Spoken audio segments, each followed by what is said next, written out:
Bueno, arranqué otro videíto para que no se haga tan pesado. Eh, Voy a tratar de ir un poco más rápido y explicar un poco más rápido y no hablar tanto. Eh, bueno, el coleccionismo se inicia con la humanidad prácticamente y con un concepto muy interesante que es el pensamiento mágico.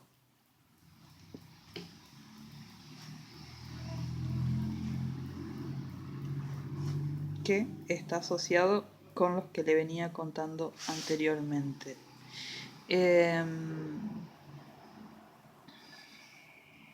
Bueno, sigamos. Después vamos a dar algunas otras precisiones sobre el coleccionismo. Decíamos que en la prehistoria está asociado con el pensamiento mágico, está asociado con el chamán, el brujo, el guía espiritual de la tribu. En la antigüedad,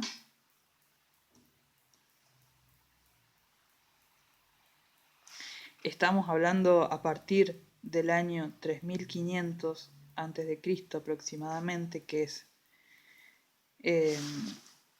lo que entendemos como edad antigua en el trazado tradicional de las edades de la historia de la humanidad. En Medio Oriente, cercano y Medio Oriente va de Turquía a el actual Irán.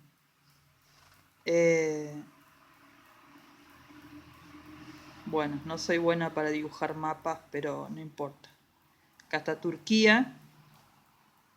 Bueno, olvídense del mapa. Este es el mar. No me acuerdo qué mar. Bueno, no importa. De Turquía a Irán. Ya me olvidé qué mar es este. Acá estaría África, el Nilo. Acá estaría Grecia, Italia, España, el resto de Europa. Por acá tenemos los dos famosos ríos Tigris y Éufrates. Y después mucho más para allá, el río Indo. Ahí me rescaté un poco en geografía.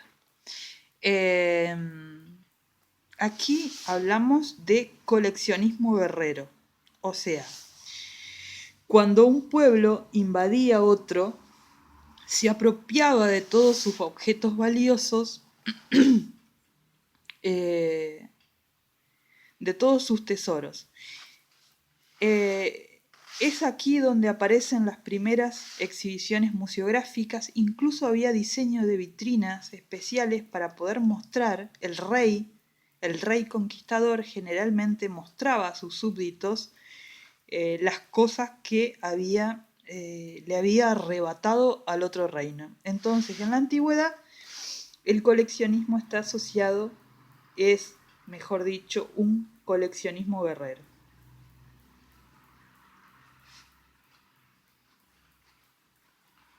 Y las colecciones no eran solamente objetos valiosos o algunos diseños técnicos, también eran colecciones de seres humanos.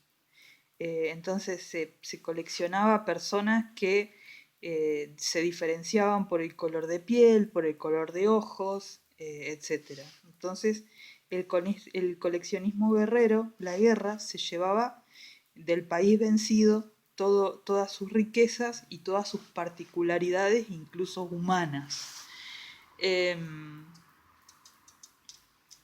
Por eso hablábamos hoy, que también sigue presente, la cuestión del imperialismo, porque incluso durante las guerras mundiales en el siglo XX, en el siglo XIX, se siguió apropiando de los territorios vencidos de su patrimonio cultural. Pero bueno, eso lo seguimos discutiendo en otro momento.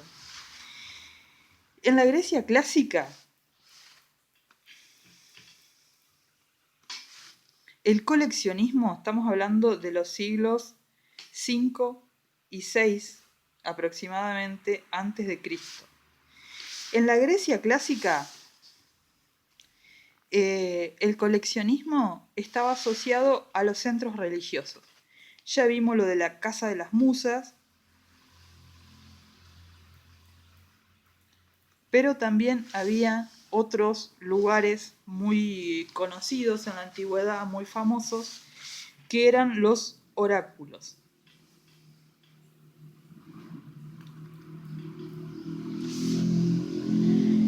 Los oráculos eran los lugares donde las pitonisas, las sacerdotisas predecían el futuro. Entonces, para tener una predicción, uno tenía que llevar una ofrenda.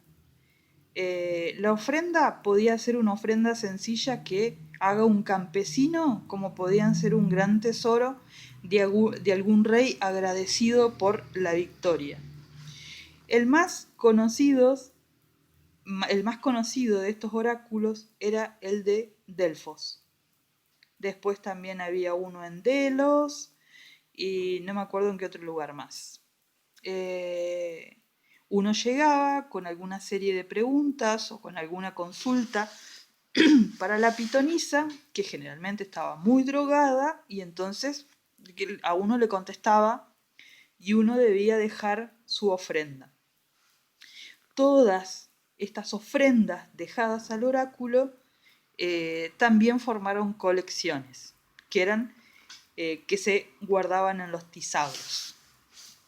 En la Grecia helenística, estamos hablando, Grecia helenística quiere decir la Grecia después de Alejandro Magno, helenística, estamos hablando del año 323 al 30, acá llega Roma, conquista Roma, antes de Cristo. Cuando Alejandro Magno muere, todos sus generales, como él no había designado un heredero, todos sus generales se pelean por sus dominios. A los Ptolomeos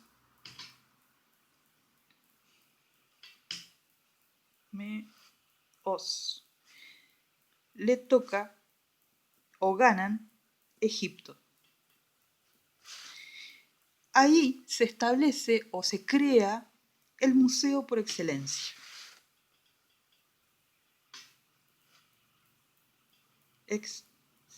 Excelencia. Excelencia. Excelencia. Es XC, excelencia. Que es como el sueño de todo museólogo, que es la Biblioteca de Alejandría.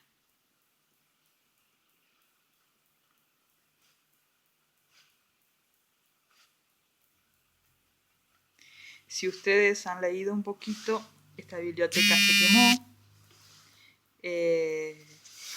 Y esta, por más que se llame biblioteca, es el ideal. Estamos hablando en el siglo III a.C., es el ideal de museo, incluso hoy en día. Después la vamos a ver un poquito más en detalle de por qué es tan importante y por qué para los museólogos es el lugar a donde todos queremos llegar. Pero bueno, eso lo dejamos un poquito más adelante. Vamos a avanzar en el tiempo, así ya terminamos esta primera parte o esta primera clase.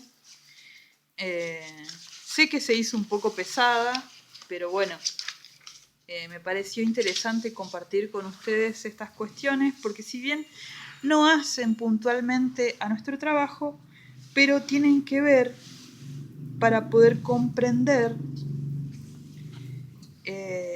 que el museo es una institución muy antigua, que ha sufrido muchos cambios y que por más que nosotros creamos que estamos en un museíto perdido, son muy interesantes y nos afectan.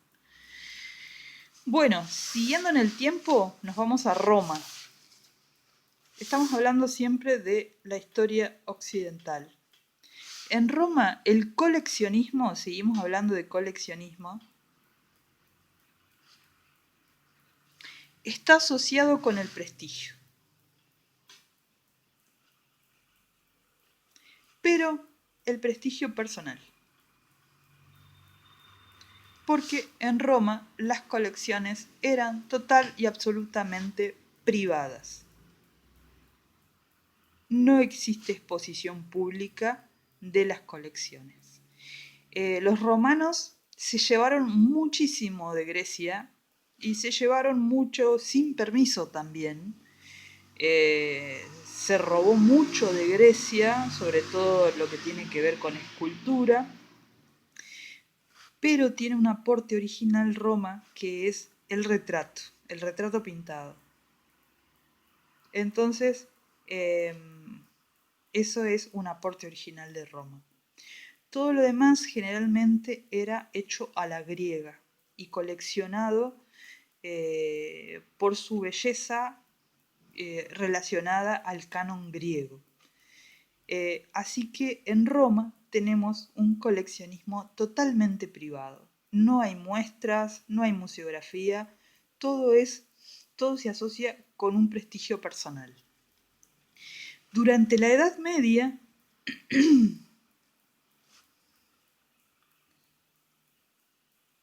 estamos hablando aproximadamente del año 476 al 1400 aproximadamente, en el medio de Roma, empezamos con el año 0. En la Edad Media, lo que tenemos de particular es que la cultura en general se va a los conventos y abadías. La Edad Media es una edad donde el mundo rural es muy importante y la ciudad, como había sido en Roma, deja de tener tanto peso. Entonces, todo lo que tiene que ver con la cultura, con el conocimiento, se encontraba en las abadías y en los monasterios, conventos y monasterios. Empezaron a coleccionar sobre todo libros, códices. Después vamos a ver la diferencia entre estos dos. Pero también, bueno, oro, todas las todo lo que es necesario para oficiar una misa, por ejemplo, los cálices, todo eso era, los crucifijos, las cruces, todas esas cosas generalmente eran de metales preciosos. Eran muy poderosos estas instituciones porque los fieles solían donar grandes riquezas con la garantía de que donando la mayor cantidad de riquezas posibles a estos lugares se garantizaban la salvación del alma. Entonces dijimos que entre sus colecciones había libros, porque eran copistas y trataban de reunir todo el conocimiento de la época, los códices, los metales preciosos, pero también había algo muy interesante, que son las reliquias. Las reliquias generalmente eran restos mortales de algún santo o restos de alguna particularidad de la historia cristiana. Por ejemplo, había algunas abadías que decían tener un fragmento de la cruz de Cristo, las que decían tener un clavo de la cruz, un pedazo de manto de Cristo, las que decían que tenían las costillas del santo tanto, que tenían la sangre de santa fulana o la calavera de santo tanto. Entonces, las reliquias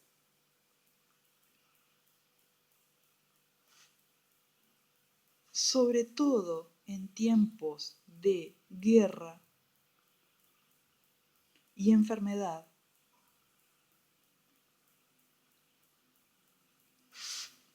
la gente solía peregrinar hacia los conventos y monasterios que guardaban estas reliquias en busca de ayuda y de cura. En el caso de enfermedad, en el caso de pandemias, estas reliquias oficiaban de elemento mágico para curar, entre otras tantas cosas que oficiaban de elementos mágicos de sanación en la Edad Media. Entonces, cuando una abadía podía conseguirse una de estas reliquias, inmediatamente se transformaba en un centro de peregrinación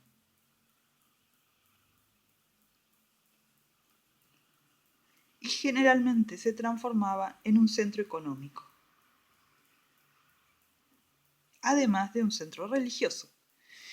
Entonces, podríamos decir que adquirir o tener una de esas reliquias hacía que la abadía mejorara y el entorno de la abadía o monasterio, todos los aldeanos que vivían alrededor de esa abadía y monasterio, también solían mejorar porque la circulación de bienes y personas aumentaba en relación a estas reliquias. Ya yendo un poco más adelante, durante el Renacimiento y el humanismo, me imagino que todo esto se lo deben acordar de historia de la secundaria. Estamos hablando del 1300 al 1600 después de Cristo, ya en nuestra era. Acá en el medio estaría el descubrimiento de América, en el medio de estas dos, más cerca de esta. En el Renacimiento y en el humanismo se da un fenómeno que es el inicio de las colecciones precientíficas.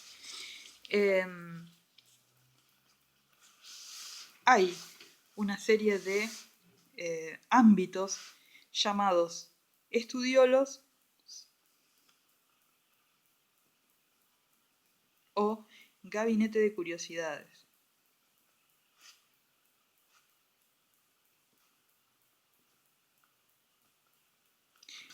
Esto es, lo llamamos precientífico porque generalmente no tiene un orden. Es una presentación en una habitación toda amontonada. Y, por ejemplo, imaginémonos nuestra sala negra que tuviéramos, por ejemplo, animales disecados, esta es la sala negra, ¿no? Animales disecados acá, trajes de novia en el fondo, no sé, radios y televisores acá. En el medio tuviéramos un esqueleto de ballena. Arriba tendríamos colgados unas aves embalsamadas. Y toda la pared lleno de cuadros y cuadros y cuadros. Y acá tendríamos colgado. Y era eso el gabinete de curiosidades. Un amontonamiento de cosas sin orden. Todo lo que era llamativo, todo lo que era curioso, se encontraba en este gabinete de curiosidades. Hay muchos museos que en la actualidad se parecen a un gabinete de curiosidades. Cuando no tienen un relato, cuando son un amontonamiento de cosas, se parecen bastante a esos gabinetes. Lo interesante es que de acá surge la primera tipología de museos, que es la parte de artes y de ciencias naturales. Esta es la primera tipología que nosotros vamos a encontrar sobre museos. Pero bueno, para la próxima vamos a hablar de tipologías. Espero no haberlos aburrido y En breve les mandaré otro videito.